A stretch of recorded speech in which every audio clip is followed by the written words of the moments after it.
Hi everyone, you're joining me, Michael Teoh, the founder of Thriving Talents, passionate talent development speaker and millennials generation expert. Now, one of the things I love to do is to connect with millennials, Gen Ys, Gen Zs in universities and colleges and get them to ask their most pressing questions. I help them out with their projects, I provide advice for their businesses, and more so help them answer burning questions on how they can actually accelerate the growth of their careers and in preparing for their new life going into the workforce, or in this case starting a business. Today I'm very happy to be hosted by a group of proactive students from INTI International College Penang right here in Malaysia, and I'd like to invite them to introduce themselves to you. So please, over to you. Introduce yourself to all the audiences watching right now. Hi everyone. So from INTI, I'm currently studying diploma in business, and this is my friend, the fellow here. My name is Jing Hui. Call me Jing Hui, it's fine. Lim Jing Hui. We are all diploma in business students. We are currently in SEM for 4 years. SEM 4. Right? Fantastic. Hi, I'm Siwei. Yeah. And next, I will pass it to my another friend, Shane. I think you will know who is she, right? Shane. Yes. Shane Go. Yep. Hello, I'm Shane. Hi, the lady who made this meeting, this interview possible. Thank you for your patience as well, and thank you to all of you.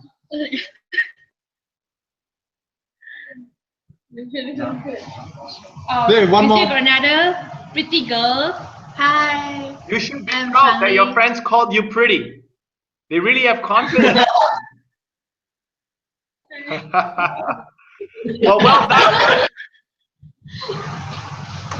Well done. Well done. So again, you know how it's gonna go. Ask me questions. I know that today we're here to talk about business. We're here to talk about leadership, entrepreneurship, and it's really something that I really believe in. That is to develop the potential of young people to become greater in whatever they do. So please, throw the questions over. Okay, first of all, we would like to ask about.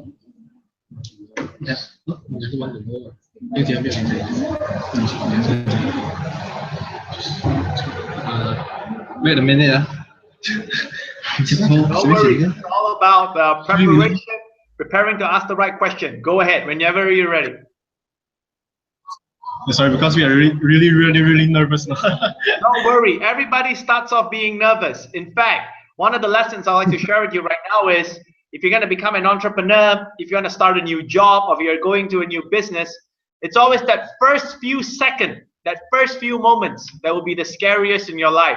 But once you have done it, once you have aced it, you get used to it. And you've created a new level for you to compete and for you to grow in. So that's something that I wanted to share with you. So don't worry, it's very normal to be nervous. This is your first time doing a Google Hangout. I can really appreciate it, but don't let it walk you down. So just ask me the question when you're ready. Okay, so the first question we would like to ask is that actually we know that you are the CEO of the Thriving Talents, right? And actually, are you loving what you're doing now? Oh, wow, I love what I'm doing right now. In fact, one of the definitions, if you want to test whether do you like what you're doing, is that every morning when you wake up, you feel excited to get out of bed. And every night before you sleep, you feel excited of what you're going to achieve tomorrow. And yes, this is a business that I love to do. It's a business where I get to do what I love the most. And that is, well, speaking to all of you right now, sharing ideas that I've gathered from years of research, years of observations, reviews, and also work done with CEOs, companies, entrepreneurs, even students like all of you. I've accumulated all the ideas, all the strategies that they have used to become highly successful in what they do. And the best thing that I do is to share it out with more people so that I create good results. And at the same time, I know that this is something I love to do. It is something that I always enjoy. And I believe one of the best businesses to go into is a business that brings benefit to the lives of your customers. and it's a business that you know, you need to become an expert in that business. And to become an expert, you need to learn what other people have gone through. You need to go through different journeys. You need to learn up all the latest ideas with the biggest goal so that you can share those ideas out with more people so that they would further develop their lives. So yes, Thriving Talents, we are a training company. We are a seminar company. We produce educational products, all of them on one goal. And that is to develop people's lives effectively. So a lesson that I want to share with all of you here is, like Steve Jobs said, you need to really find what you love to do. If you haven't found it yet, that's fine. Don't be lazy, be proactive, keep looking. If you need to take up a part-time job, if you need to work on a job that you may not really like, that's fine, but never ever forget your purpose. Never ever forget what you really want to do in your life. Use the remaining extra time to pursue that goal. Do your best to realize that goal. As Steve Jobs once said in his Stanford University commemoration speech, he actually mentioned, if you haven't found your passion, keep looking. You will find it eventually. And I'm glad that I found mine right here in Thriving Talents. Okay. Thank you.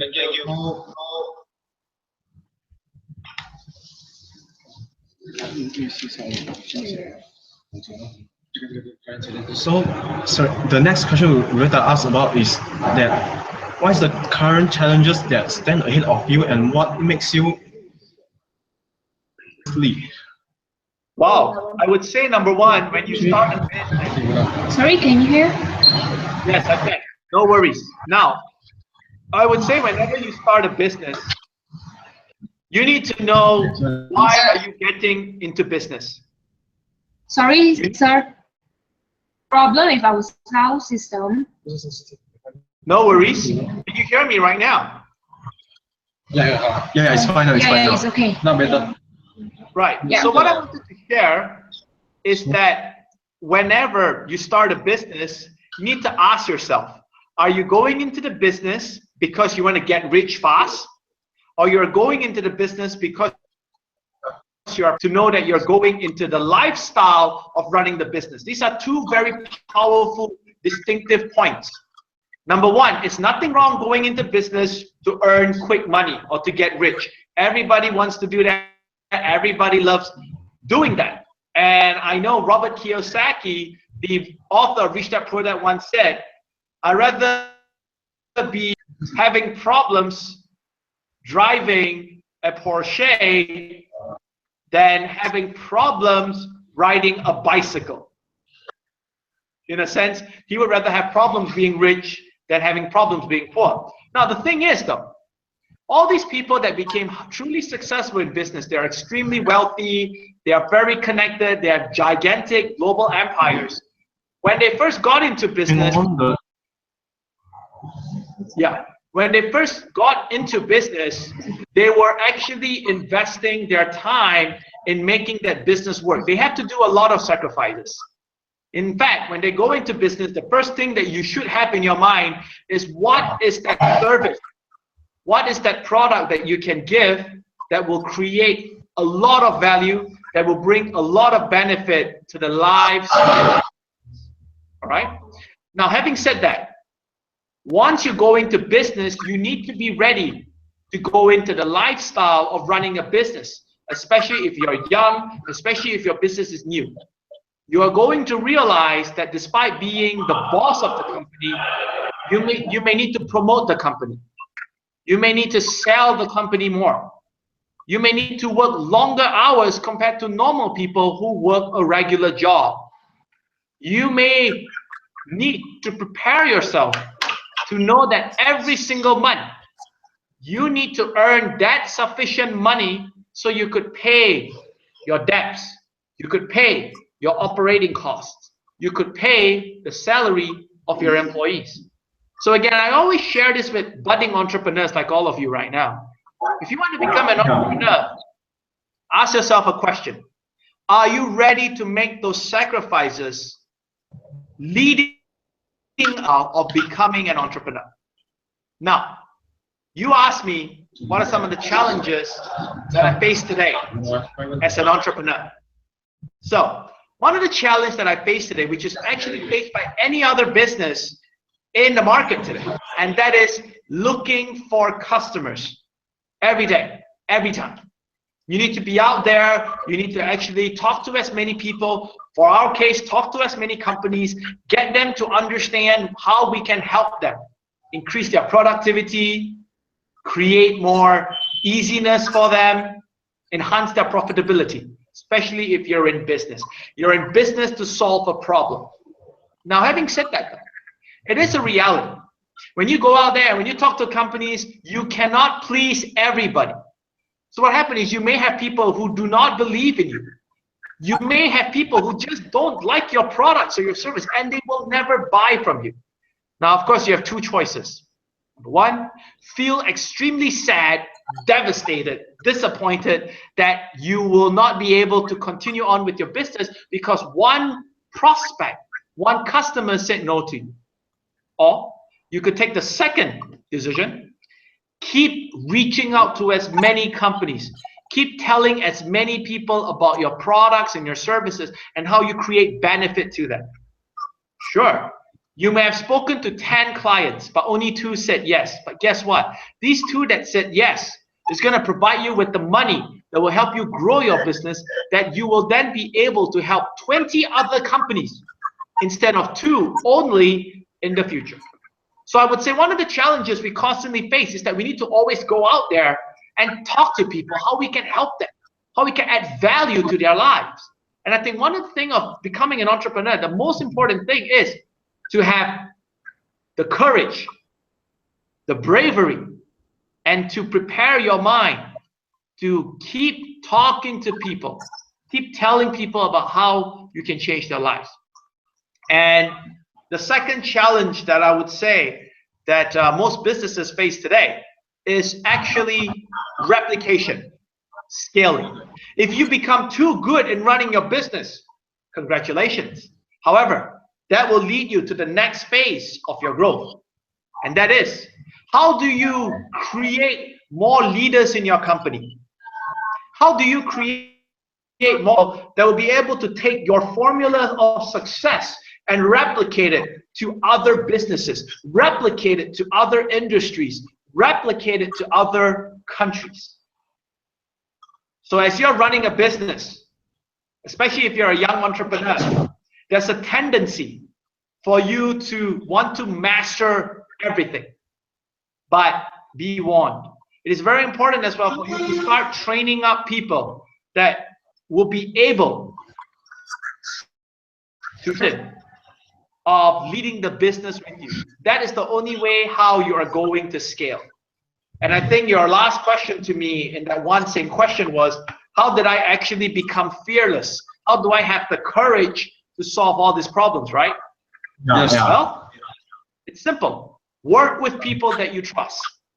Get people who are great in your company. In fact, one of my mentors shared with me, if you are the smartest guy running your company business right now, you have a problem. A leader is not someone who dictates. Gone are those days. Leaders are someone who empowers. Leaders are someone who show their followers how their followers too have the potential, the skills, the experience, and most importantly, the trust from their leader to lead and grow the business together. That is how companies throughout the ages have created loyal employees. So really, the secret to success on how you're going to conquer all these challenges in business is, number one, to know you cannot solve all of them yourself. You are not the expert of all. You need to start looking for great people, people that you trust, people who believe in your vision. Get them into your organization, care for them, show them that you are willing to sacrifice your time to develop their potential, to develop their experience so that they too can help you grow the business, and to show them that they have ownership, a sense of ownership in your business as well. So Yes, yes. So the another question is I want to ask is who influenced your life the most? What he or she did to you? Well, I would say for every entrepreneur out there, they will have different role models, and role models are very important. Role models gives us the inspiration. Role models gives us the motivation when we're down, especially when people say your ideas will not work. And one of the Sir Richard Branson, Tan Sri Tony Fernandez of the Air Asia Group. These people inspired me because they have constantly challenged the norm of the market. When people said Sir Richard Branson was going to fail in business because he was sick, he had dyslexic, he can't even study, he's a school dropout, yet he has founded more than 300 over companies around the world. As a young entrepreneur growing up, reading his story, that gave me the possibility that perhaps I too can be like Richard Branson. What about Tan Sri Tony Fernandez? Air Asia, the world's #1 low-cost airline right now. When Tony Fernandez started with just 2 planes, when he bought a heavily in-debt company called Air Asia for only 1 ringgit, people thought he was crazy. But in the end, he defied all odds. He showed us the possibility that a normal Malaysian entrepreneur was able to build an admirable brand around the world. Now, role models are important to me, and they're important to all young entrepreneurs. They provide us with the inspiration, the motivation. I mentioned it earlier. However, they also provide us with the framework. We can actually learn what these successful entrepreneurs have done. We could actually learn what are some of their failures. That's very important. I think entrepreneurs these days, they get so inspired, they get so wowed with their achievement that they forget that the biggest lessons does not only lie on their achievements, it also lies on their failure. So if you start thinking about that, there's so much you can learn. You could learn what Tony Fernandez did wrong. You could learn what Richard Branson didn't do right. And what you could do is you could avoid their mistakes. So think about it. Now, again, I've mentioned that I admire Tony Fernandez of Air Asia. I admire Sir Richard Branson. However, I would say that the people who really inspire me in my life until today are parents. Your fathers and your mothers. Oh, yes. Yeah. Reason being because I believe, the moment when your parents decide to fall in love, get married, and have you as kids, they're already taken a huge responsibility. They have to make sure that you get college. They have to make sure that you go to one of the most prestigious college in Penang. They have to make sure of that. They have to think about ways on how they could balance their income so that they can afford for your education. They have to think about whether are you getting the best clothes to wear? Are you getting the best life possible that they can give you? And really, when people say, Michael, it's really nice to admire Steve Jobs, Bill Gates, Warren Buffett. I mean, they're great. But guys, the closest inspiration are your parents. Oftentimes, I've met so many young people, they come up to me and say, Michael, you're so successful as a young entrepreneur. We want to learn from you. And the challenge I ask them is, what does your parents do? And they would say, oh, my dad's a businessman. And I say, why aren't you learning it from your dad? And they would be like, I don't know. I said, hey, you're studying in one of the most expensive universities in Malaysia. If your dad was not successful in business, he wouldn't put you in that college. You're driving a BMW to college. If your mom were not successful, trust me, they won't let you drive a BMW. Not to say that they want to spoil you, just because BMW cars generally have better safety features.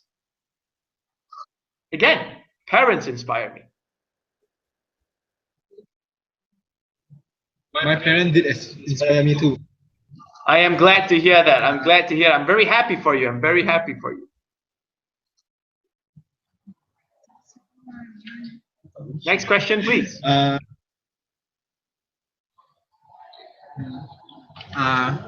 So, when did you consider yourself when you done a thing that is successfully. Wow. First and foremost, we need to understand that success is a very subjective topic. What is success to you? Yeah. What is success?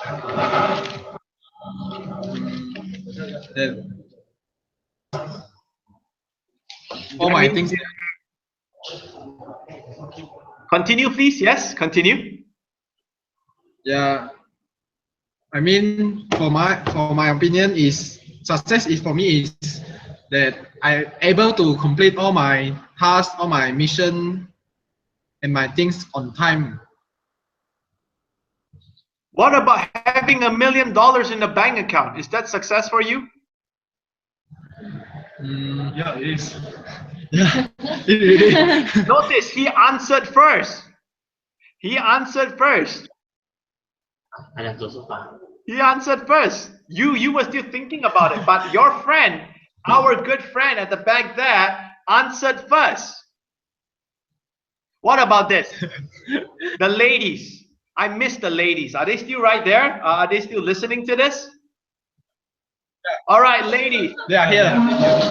Ladies, if you can go back today and you see a happy family and you get to eat your most favorite food, would you consider that success? Yes. Yes. Oh, it'll be successful. Okay. Now, among the ladies, if you had the opportunity to become a huge television superstar, to become a very famous actress, between both of you right now, who among you would think that you are successful when you achieve that?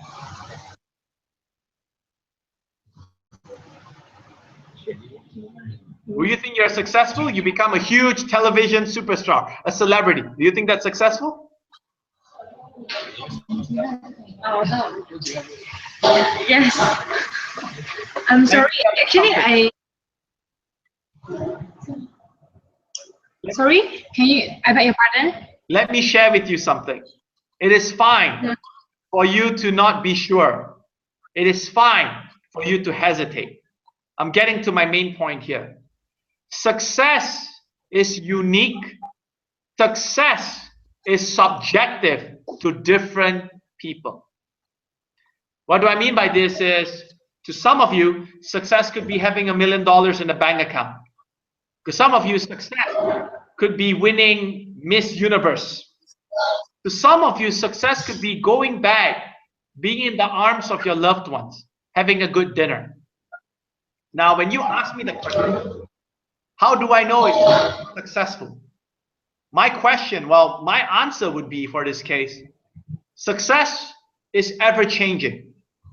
Today, I may view success as me running a successful business where I'm able to employ more people, where my seminars and my products and my services are able to be delivered to inspire thousands of people around the world. That is success to me. For now, I've met a mentor of mine.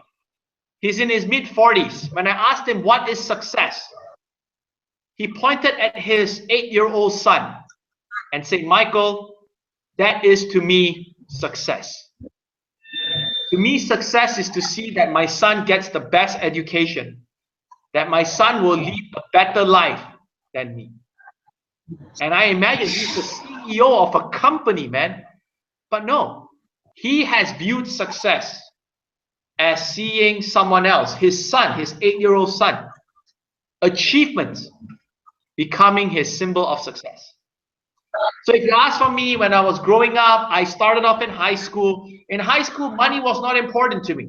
But what I wanted to do was to give back to society. So for me, success in high school was when I joined competitions, when I gave public speeches. I was able to inspire lives. I was able to create new products that brought benefit to the lives of others. When I was in university, my measurement of success was to see how well I do in my assignments, was to see how many part-time jobs can I get so I can get as much experience as I can as I was studying in New Zealand. When I finished my studies, my rate of success would be How much money can I pay my parents every month as a sign of gratitude, as a way for me to thank them for taking care of me after all these years?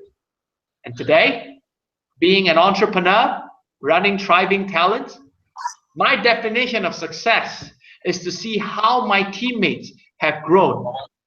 My definition of success is to see how many big companies, how many SMEs, how many young people are we able to impact their lives positively. That is how I know when I've achieved success. As long as I haven't achieved those goals at that moment, I will work extremely hard, find new ideas to achieve them.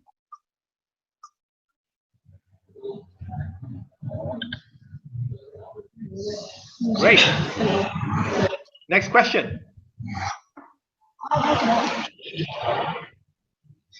So that day you come to our school, you said you work with Obama, right? Wow. Okay. All right. So you want to talk about the President Obama story?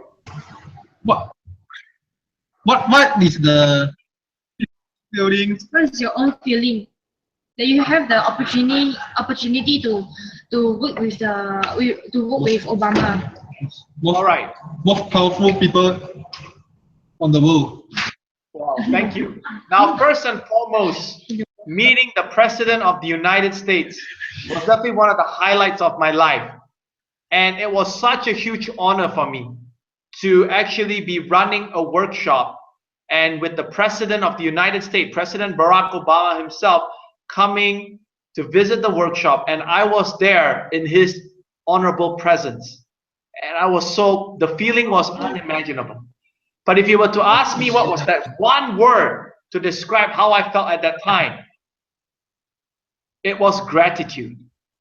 I felt so grateful because it has always been my dream of wanting to meet the President of the United States, President Barack Obama.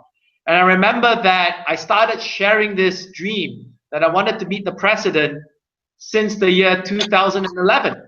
Ever since I heard him speak on YouTube, on television, I've always wanted to meet him. And you know, meeting the President of the United States is no easy feat. It's difficult. And I understand that. I can appreciate that.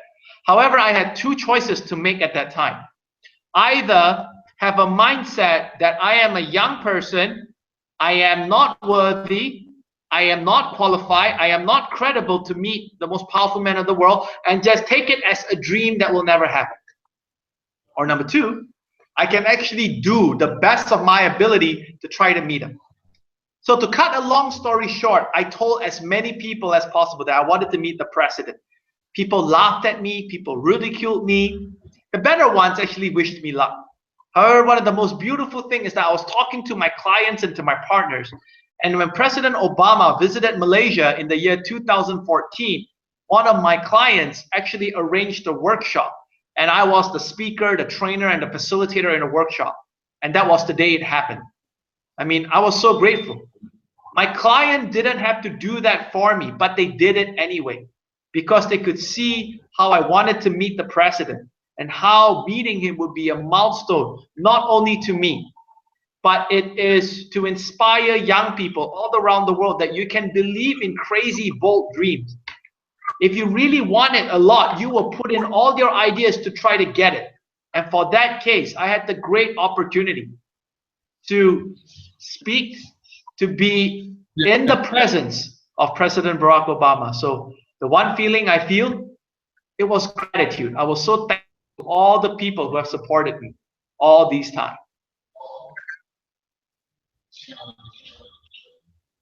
Yeah, thank you, sir. Great.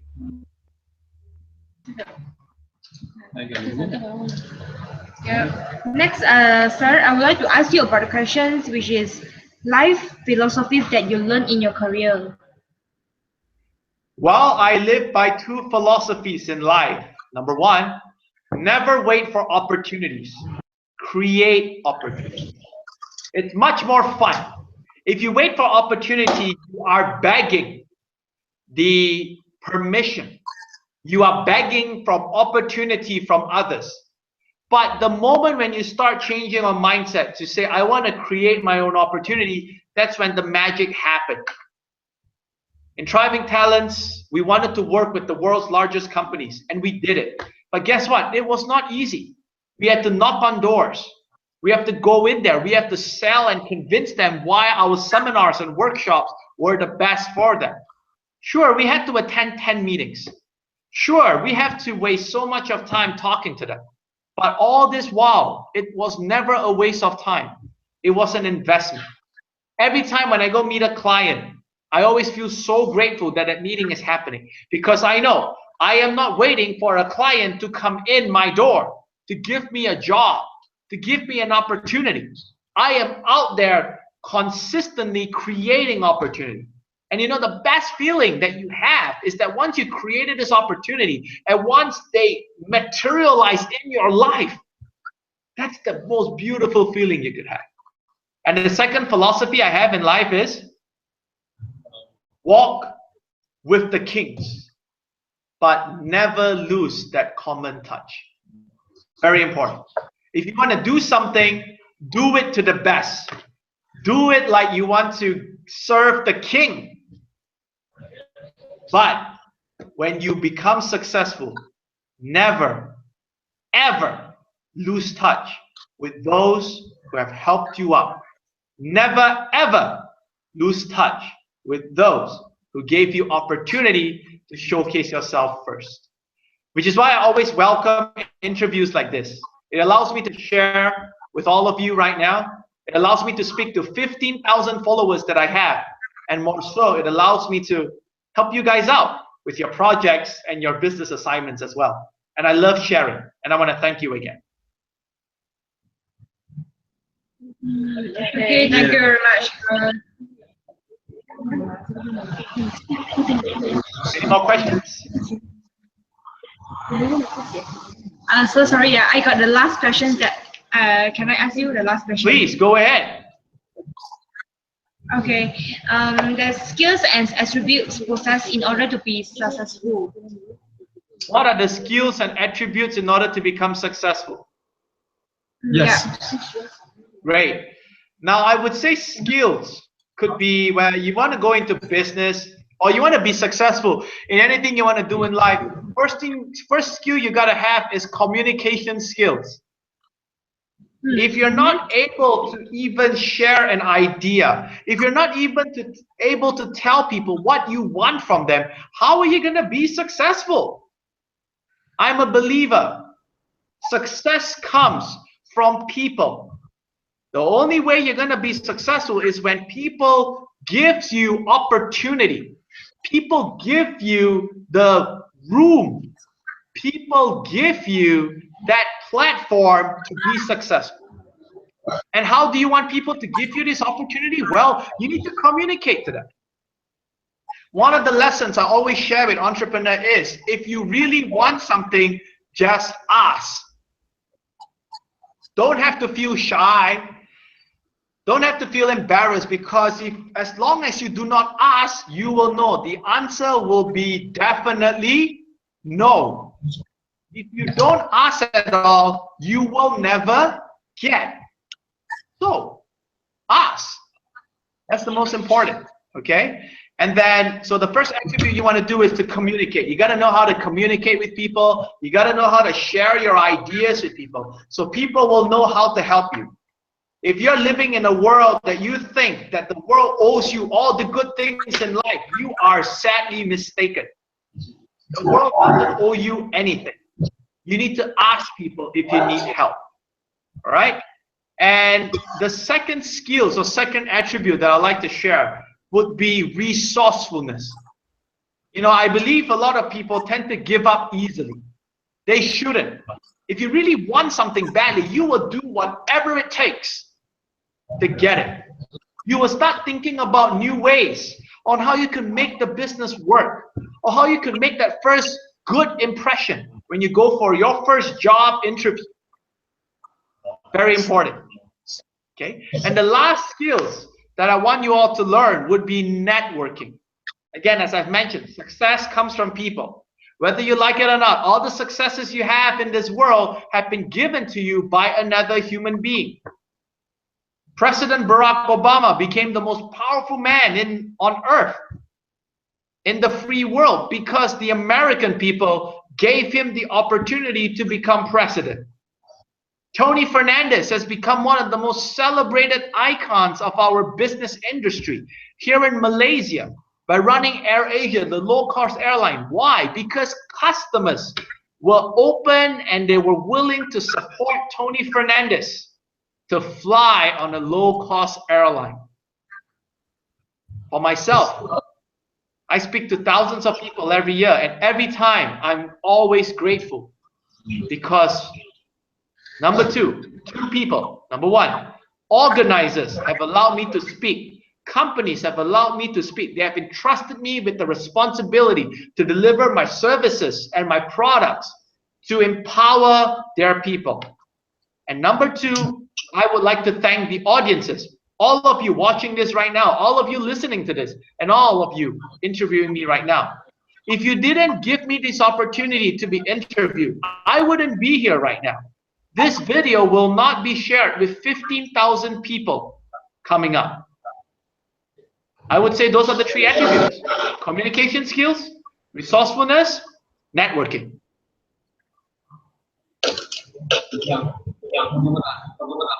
Are we good? Do we still have any more questions? Yeah, I think there's a last question. The last question that I think is very useful to every one of us, especially in college, the students in college. Is it very important for us to get certificate in diploma or degree? Is it very important to every one of us that certificate? Okay. I would always encourage people to get a certificate or a degree. It's a safety net. You need to have it. It's the way how society would want you to be. However, never ever let those degrees, certificates, or PhDs or masters paralyze you. What do I mean by paralyzing you? I have seen people who are master's graduates. Just because they graduated in masters from a top university, they feel that everyone is going to come and offer them jobs. Everyone is going to come and freely give them money. Guess what? It doesn't work that way. You should never ever use your degree or your certificate as a way for you to be lazy and think that the world is going to shower you with a lot of love. You are living in la la land if that's the case. A degree is supposed to give you conviction. It's supposed to give you confidence. It's to give you a sense of achievement that you have finally done it. You are an expert. You are specialized in that thing. However, never ever use it as a reason for you to be lazy and not go out there and do real business, not go out there to get a real job. A degree is supposed to help create a foundation so that you can get a better job, so that you can start a better business. That would be my advice for young people thinking about dropping out of college. Think again. Don't do it.